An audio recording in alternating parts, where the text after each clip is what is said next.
بسم اللہ الرحمن الرحیم۔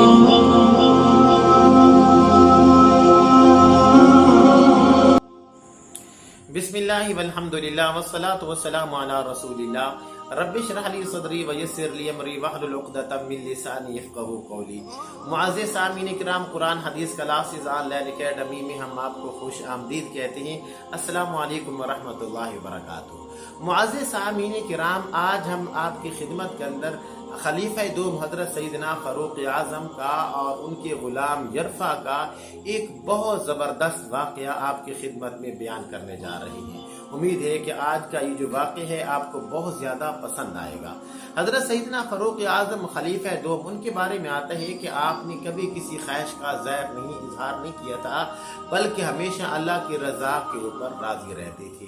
ایک مرتبہ آپ کا مچھلی کھانے کو بڑا دل کر رہا تھا، تو آپ کا ایک مخلص اور وفادار غلام یرفع وہ آپ کے پاس بیٹھا ہوا تھا، تو آپ نے اس کے سامنے مچھلی کا اظہار کر دیا اور کیا کہا، یرفع آج مچھلی کھانے کو بڑا دل کر رہا ہے۔ تو یرفع کہتے ہیں کہ میں بڑا حیران ہوا کہ کبھی بھی امیر المؤمنین نے مچھلی کا اظہار نہیں کیا، آج پتہ نہیں کیسی وہ خواہش کا اظہار کر دیے ہے۔ پھر تھوڑی ہی دیر کے بعد کہنے لگے، یرفع چھوڑو، مچھلی کو رہنے دو، اس کے لیے تو ہمیں بہت زیادہ دور سفر کرنا پڑے گا، اور کل قیامت کے دن میں عمر اپنے خدا کو کیا جواب دوں گا۔ تو وہ جب خلیفہ کہتے ہیں، آپ کا جو تھا اپنا غلام یرفع، وہ کہتے ہیں کہ جب ظہر کا ٹائم ہوا تو حضرت سیدنا فاروق اعظم کے کچھ مہمان آ گئے، تو میں نے ظہر کی نماز آپ کے پیچھے پڑھی اور 2 رکعت نماز سنت ادا کی۔ تو پھر میں نے وہاں سے اندازہ لگا لیا کہ اب امیر المؤمنین عصر تک مہمانوں کے پاس ہی بیٹھے رہیں گے۔ چنانچہ یرفع کہتے ہیں کہ میں باہر نکلا اور میں نے عربی نسل کا گھوڑا لیا، اور ظاہر بات ہے کہ عربی نسل کا جو گھوڑا ہوتا ہے وہ تو بڑا تیز ہوتا ہے، اور اس کے لیے 8 میل جانے میں اور 8 میل آنے میں اس کے لیے کوئی مسئلہ نہیں تھا۔ چنانچہ اس نے گھوڑے کو دوڑایا اور دریا کے کنارے پہنچ گیا، اور وہاں سے ایک مچھلی کا ٹوکرا خریدا، اور ٹوکرا خریدنے کے بعد واپس مدینہ کے اندر آ گیا۔ یرفع کہتے ہیں کہ جب میں مدینہ کے اندر آیا تو میں نے دیکھا کہ گھوڑے کو تو بہت زیادہ پسینہ آ رہا ہے، چنانچہ اس کو میں نے سائے میں باندھ دیا۔ تھوڑی دیر کے بعد اس کا پسینہ تو خشک ہو گیا، لیکن اس کے جسم کے اوپر گرد و غبار وہ جمع ہوا تھا، جس سے صاف واضح ہو رہا تھا کہ یہ جو گھوڑا ہے کہیں سے دور کا اور بڑی جلدی کا سفر کر گیا ہے۔ تو یرفع نے جلدی سے اپنا اس گھوڑے کو کنویں کے اوپر لے گیا اور وہاں پہ جا کے اس کو غسل کروایا اچھے طریقے سے۔ غسل کروانے کے بعد پھر آ کے اس کو سائے میں باندھ دیا۔ جب عصر کا ٹائم ہوا تو یرفع نے عصر کی نماز بھی امیر المؤمنین کے پیچھے پڑھی۔ نماز پڑھنے کے بعد جب امیر المؤمنین گھر میں تشریف لے گئے تو یرفع نے کہا، امیر المؤمنین، اللہ رب العالمین نے آپ کی خواہش کو پورا کر دیا ہے، مچھلی کا انتظام ہو گیا ہے، تو میں ابھی تھوڑی دیر میں تیار کر کے آپ کے پاس لے آتا ہوں۔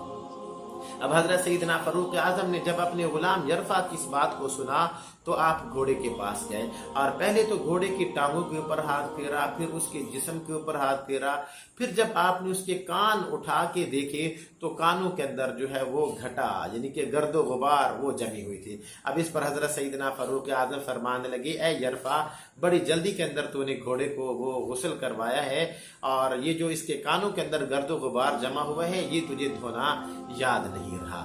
پھر آپ نے کیا فرمایا؟ آپ نے فرمایا، یرفع، میں تو بڑا گناہ گار ہوں، میں تو یہ اللہ سے دعا مانگتا ہوں کہ اللہ میری نیکیوں کو اور میری برائیوں کو برابر کر دے، اور کل قیامت کے دن مجھے میری معافی کا اعلان کر دے۔ اس کے بعد آپ نے فرمایا، اے یرفع، زمین کے اوپر بیٹھ گئے۔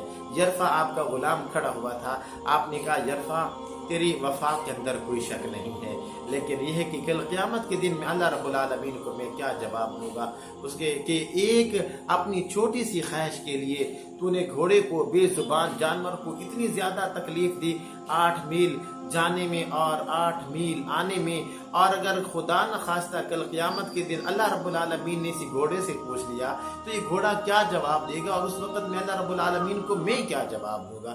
آپ نے فرمایا، اے یرفع، جلدی کر، یہ مچھلی کا ٹوکرا اٹھا کے لے جا اور جا کے اس کو مدینہ کے غریبوں کے اندر تقسیم کر دے، اور ان کو یہ کہنا، میری طرف سے یہ پیغام دینا کہ تیرے لیے بھی بخشش کی وہ دعا مانگتے رہا کریں، اور میرے لیے بھی بخشش کی دعا مانگتے رہا کریں۔